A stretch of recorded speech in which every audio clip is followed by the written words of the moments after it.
Welcome to this tutorial video.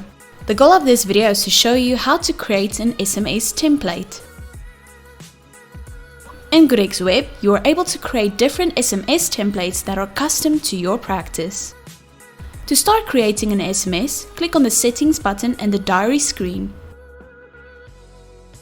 From there, you can click on the Entity Settings tab. In this tab, click on the Workflow Event Templates panel to expand it. In the drop-down menu, the list of templates will open where you can select SMS. After your selection, click on the Add Template button. The Workflow Event Template window will then pop up where you can start creating your SMS template. Start by giving your SMS template a new name/description in the template description field. You will see a placeholder drop-down menu right next to the description. You can use different placeholders in the SMS that will automatically import the information from the system.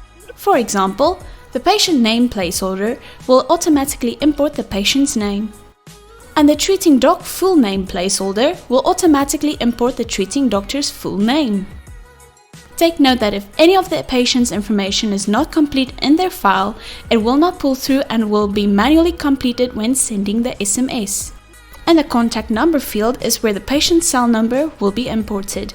The patient cell number placeholder will automatically be added in this field. Next is the Send Now checkbox that will automatically be checked.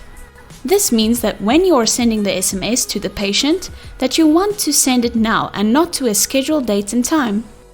Underneath is a free text box which will be your SMS's body where you can make use of the different placeholders.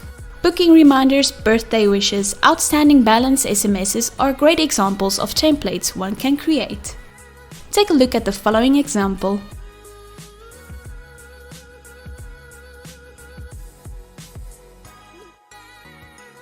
Once you are done with your SMS template, click on the Save button. You can choose to create another SMS template by following the same steps. Once you're done with all your templates, click on the Settings Save button.